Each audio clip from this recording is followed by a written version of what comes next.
Carlos, ¿no? Nos conocemos y lo vemos todos los días. Es una de las cosas que a nosotros más ruido nos hace cuando pensamos en la posibilidad de presentar estos trabajos acá, ¿no? Porque por un lado uno piensa, bueno, estamos ocupando quizás un espacio que en principio estoy segurísimo que no lo merecemos, digamos, porque yo sé que hay otros compañeros acá, compañeros docentes y compañeros estudiantes que seguramente tienen cosas mucho más valiosas que las que podemos aportar con Mario, ¿no? O por lo menos las que puedo aportar yo, ¿no? Pero por otro lado tenemos la suerte de que de varios lugares nos hayan invitado a presentar el libro o los libros, y entonces por ahí desde ese lugar nos cuestionamos cómo no lo vamos a hacer en esta que es nuestra casa, con la gente que queremos y con la gente que compartimos todos los días y con la gente para la cual en definitiva escribimos, ¿no? Porque uno escribe para que alguien lo lea, uno escribe para compartir eso que escribe, uno escribe para pensar juntos, uno escribe para intercambiar, y con los que uno intercambia cotidianamente es con todos ustedes, ¿no? Así que lo menos que podemos hacer desde el punto de vista humano, digamos, es compartirlo con ustedes, ¿no? Después, desde el punto de vista intelectual, no sé si tenemos alguna autoridad para estar acá, ¿no? Y yo aprovecho para agradecer, no puedo escindirme por ahí del otro lugar en el que me toca estar acá, que es hoy circunstancialmente como rector del profesorado, pero además como docente de toda la vida de este profesorado. Quiero, agradecerles a los compañeros de la comisión organizadora. Saben que más allá de que hoy a mí me toque ser el rector, yo no formo parte de la comisión organizadora de la jornada, o voy de vez en cuando en realidad, y son los compañeros estudiantes y algunos docentes y algunos egresados quienes deciden quiénes van a estar o quiénes vamos a estar en la jornada, y bueno, que nos hayan permitido este espacio para nosotros es muy valioso. A los compañeros del centro de estudiantes también, que silenciosamente están trabajando y aportando para que las jornadas puedan realizarse, ¿no? Y me parece fantástico que se haya dado este encuentro después de lo de Sergio y después del homenaje a Rubén y a los compañeros de la Panza Verde, ¿no? Porque en realidad esto de escribir un libro, uno escribe toda la vida, ¿no? Digo, desde que aprende a escribir, siempre escribimos. Y aquellos que por ahí nuestra sociedad consideran analfabetos también de alguna manera escriben, garabatean en un papel, se hacen entender de alguna manera.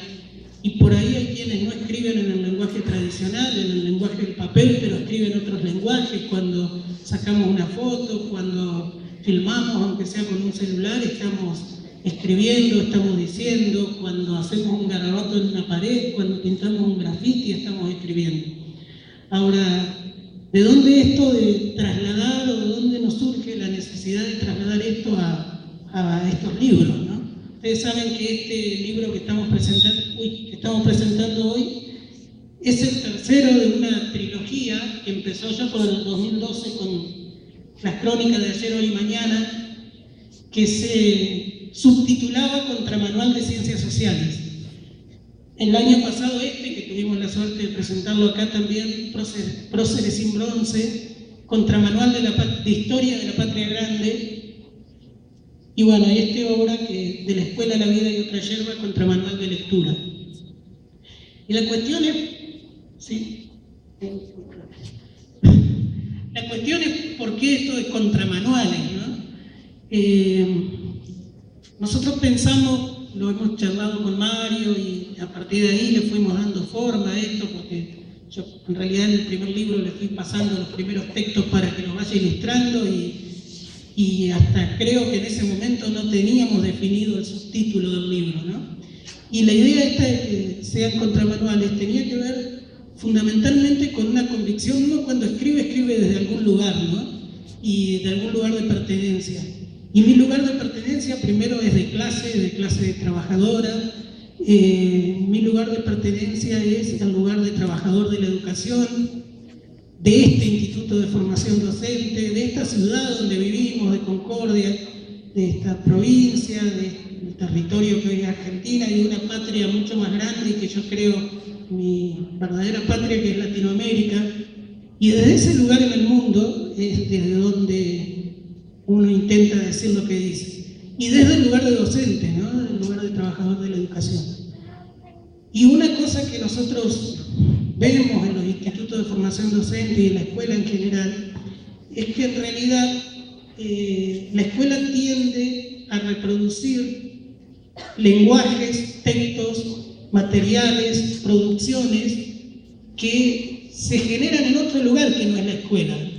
Digo, en el aula trabajamos autores de libros que han sido escritos en otro lado, trabajamos películas que fueron filmadas por lo general por las grandes industrias cinematográficas, investigaciones que se han hecho en universidades donde hay presupuesto para la investigación. Y yo creo firmemente en la posibilidad de una escuela diferente, de una escuela más humana, liberadora, transformadora, de una escuela que nos ayude a pensar. Y entonces no me puedo imaginar que esa escuela liberadora no sea capaz de producir sus propios lenguajes, sus propios discursos, sus propios materiales, sus propios textos, ¿no? Esto no quiere decir que no leamos los que vienen de afuera. Nosotros para escribir y para ilustrar esto, en el caso de Mario habrá visto muchos clásicos de la pintura y yo, digo, uno lee eso y ahí está Marx, está Galeano, está Freud, está, qué sé yo, García Márquez, todo lo que yo leí en mi vida, ¿no? Jorge Amado. Me voy acordando de cosas que yo sé que sin ninguna duda tienen influencia en eso. Uno lo organiza muy torpemente a eso que otros escribieron de una manera extraordinaria, ¿no? Pero están. Y eso nadie lo niega, pero también es cierto que nosotros tenemos cosas para decir. También es cierto que nosotros podemos producir nuestros propios lenguajes. Yo le decía a Sergio hoy, hablando en el recreo entre charla y charla, Sergio, además de ser un compañero extraordinariamente valioso como profesional, como psicólogo, como persona, está además entre nosotros y conoce perfectamente nuestras realidades. Entonces, ¿quién mejor que él para escribir ese libro, no? Y bueno, y Rubén, obviamente, y los compañeros de La Panza Verde, que nos permiten que estos discursos propios nuestros puedan materializarse en un libro, ¿no? ¿Y por qué en un libro? Porque los que por ahí nos conocen, Mario viene de la plástica y yo con Epita, con algunos compañeros que andan por ahí, hemos experimentado en los últimos años en el lenguaje audiovisual. Y muchos nos decían muchas veces, bueno, pero lo que pasa es que si los chicos miran películas, si los chicos están todo el día con la computadora, si los chicos esto, si los chicos lo otro, se pierde el libro, se pierde la palabra, se pierde la lectura. Y nosotros creemos firmemente, digamos, que todos los lenguajes son compatibles, que todos los lenguajes pueden convivir en la escuela, que todos los lenguajes tienen riquezas y que cuando uno escribe en un libro, de alguna manera está poniendo en ese libro también imágenes, está poniendo lo que aprendió de esos otros lenguajes, ¿no? Y un poco esto que decía Carlos también cuando leía qué es y qué no es un contramanual. Nosotros no lo decíamos más a esto con Mario en realidad, porque dábamos por sobreentendido que la propia idea del contramanual explicaba esto, ¿no? Pero los otros días lo presentamos a este último en la Feria del Libro de Chajarí, y se acercó Mauri, no sé si anda por ahí un compañero del profesorado que estaba allá, y dice, qué bueno, dice, por allá, qué bueno, dice el Mauri, que haya explicado lo de los contramanuales, ¿no? De por qué lo de los contramanuales. Entonces nosotros vimos la necesidad de volver a contarlo. Cuando yo decía hoy el tema de producir nuestros propios discursos, nuestros propios lenguajes, también imaginaba que esos propios discursos, esos propios lenguajes, no pueden ser más de lo mismo, digamos. O sea, nosotros podríamos hacer un libro acá, pero que diga lo mismo que dicen los libros que nos imponen las grandes editoriales, entonces no tendría ningún sentido, ¿no? Entonces empezamos a ver que por lo general se trabaja en una escuela y cómo se trabaja. y descubrimos que lo que predomina en una escuela aún hoy siguen siendo los libros de textos para la escuela, sobre todo la escuela primaria, ¿no? Ustedes más de una vez lo habrán vivido como estudiantes, como papás, como hermanos, que salimos corriendo a principio de año a comprar el libro que la maestra, la compañera que trabaja en primaria, nos dijo que era el libro que teníamos que trabajar este año, ¿no? Y que no era el mismo del año pasado, porque el del año pasado ya no sirve más. Bueno, obviamente que eso es una imposición de la industria editorial, eso es una imposición para vender, pero además esos libros tienen unas características que nosotros no compartimos, ¿no? Suelen ser aburridos, suelen estar plagados de nombres y de fechas, suelen plantear las cosas como verdades absolutas, indiscutibles, suelen dejarnos sin preguntas, ¿no? Y con supuestas respuestas. Suelen tener una gráfica incluso que está muy alejada de la gráfica y de la estética que los chicos habitualmente, con la que habitualmente se vinculan los chicos, y suelen además estar pensados solo para la escuela y no para el afuera. Nadie andaría en la playa, ni en el colectivo, ni a la siesta leyendo un manual, salvo que la escuela lo obligue, ¿no? Entonces, ¿por qué hay libros que nos producen tanto placer fuera de la escuela y por qué nos tortura tanto tener que leer el manual de la escuela, ¿no? Y por otro lado, están pensados también como compartimentos estancos. El manual de historia, el manual de matemática, el manual de geografía. Nosotros creemos entonces en la posibilidad de producir esto que llamamos contramanuales, que no está en contra de los manuales, porque ¿quiénes somos nosotros para estar en contra? Pero que sí plantea lo contrario a lo que plantea un manual tradicional, ¿no? Nos aporta una mirada diferente y la posibilidad de ver que las cosas pueden ser diferentes a eso que nos planteaba el manual tradicional, ¿no? Por ejemplo, el primero, que es un manual de ciencias sociales, están planteadas los textos como lecciones, que en realidad serían contralecciones, ¿no? De cada una de las ciencias sociales, y están contadas en un lenguaje que nosotros llamamos realidades ficcionadas, que en realidad son trabajos de investigación, algunas veces muy rigurosos, sobre algún hecho histórico, por ejemplo, sobre alguna situación actual, pero están contados como si fueran una novela, como si fueran un relato de ficción, ¿no? Lo que por ahí nos genera la posibilidad no solo de aprender, sino de cuestionarnos, de preguntarnos, qué es el aprendizaje fundamental, y también, ¿por qué no?, de reírnos, de llorar, de conmovernos, o de enojarnos con el personaje, si yo no pienso lo mismo, y discutir con el personaje. Y bueno, nosotros notamos además con el primero que eso, de alguna manera y en alguna manera, se producían aquellos que mucha gente nos empezó a contar, que lo trabajaba en la escuela, que lo leía, que producía eso, y empezamos a descubrir que estaba interesante esa posibilidad, ¿no? Y el segundo, que es un contramanual de historia, en realidad ninguno de los tres es específico de algo, por esto que decíamos, ¿no? Que en realidad no creemos en eso de que haya un libro de historia, un libro de geografía, pero sí, quizás si uno tiene una mirada general del primero, habla más de las ciencias sociales en términos generales. Cuando uno mira el segundo, va a ver que está un poco más centrado en la historia, lo que no quiere decir que no hable del presente y del futuro, ¿no? Y de las demás ciencias sociales. Y el tercero es un contramanual de lectura, porque nosotros entendemos que los textos están un poco más orientados hacia reflexionar en relación a la escuela, al papel de la escuela, a lo que la escuela nos enseña y no nos enseña, al lenguaje de la escuela, a lo que la escuela dice y no dice, a cómo funcionan las relaciones en la escuela y también en el afuera de la escuela, ¿no? La vida cotidiana y cómo esa vida cotidiana se relaciona con la escuela. Eso no significa que en el último no haya relatos, por ejemplo, estrictamente históricos, ¿no? Ahora vamos a compartir algunos de ellos. Y lo último, de mi parte, para después pisar la pelota y pasársela al Mario, es que Digo, por lo menos en esta presentación, después vemos algunos de los relatos y charlamos, ¿no? Pero en esto de la posibilidad de que los lenguajes convivan, nosotros no nos podíamos imaginar un libro que no tenga imágenes y que no tenga lo que nosotros llamamos hoy una lectura hipertextual, ¿no?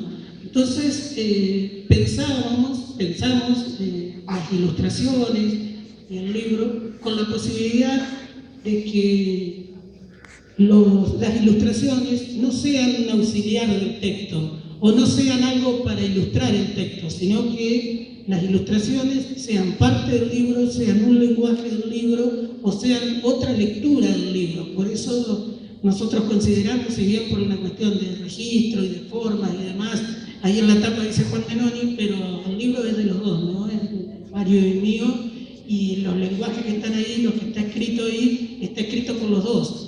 En palabras por mí y en imágenes por Mario. Así que le paso a él y después charlamos algunas cosas. Bueno, buenas noches. Gracias.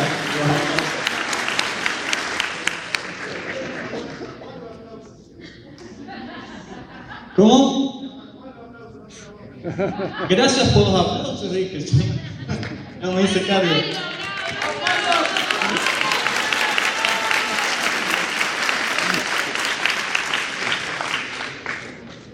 Bueno, vamos a hablar un poco de cómo surgió mi participación en este libro, en estos libros, en realidad. Un día viene Juan y, bueno, me dice que estaba con el proyecto de escribir estos libros, que no se los imaginaba, como les contaba recién. Los libros desde un lenguaje puramente gráfico, sin las imágenes. ¿No? Que sea esos dos lenguajes que formen parte del libro para hacer una hiperlectura. Y la verdad es que, bueno, dije sí, me sumé, me colgué un tiempo en hacer las ilustraciones, pero las hice. Y nos planteamos la idea de, bueno, esto es un contramanual, está planteado de esta forma, que sea lo más reflexivo, y las ilustraciones tenían que reflejar eso también. No ser una mera ilustración de lo que estaba escrito, un dibujo que describa lo que ya estaba dicho, sino un dibujo que también comunique, que tenga una carga, mi carga personal de haber leído el texto, analizarlo, expresar mi visión para ver qué surge a la gente que los ve también, como es hacer un trabajo plástico. Uno cuando hace un cuadro lo que hace es pinta, expresa lo que uno tiene y después el observador interpreta su lugar, su parte subjetiva. Entonces las ilustraciones surgieron de esa manera y también pensamos, bueno, ¿cómo hacemos las ilustraciones en un contramanual?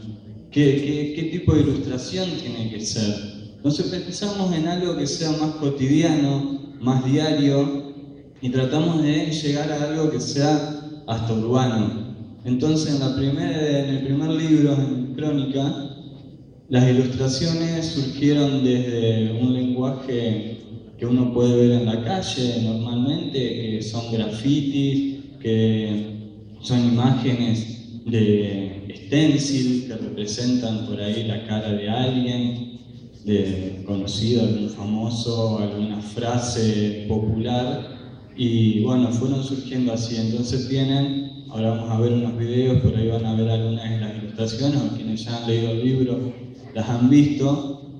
Tiene un lenguaje un poco más urbano, esa cosa de stencil, de planos, de color. Todas las ilustraciones, bueno, las pensamos en blanco y negro porque así va a ser planteado el libro, entonces ya desde el origen están pensadas de esa forma. En estas primeras ilustraciones también aparece mucho escrito, muchas palabras y flechas que van guiando desde esas palabras a la imagen del dibujo. Después, fue mutando la ilustración sin perder la línea en lo que es el segundo libro, se fue convirtiendo en algo un poco más lineal, justamente con un trabajo de línea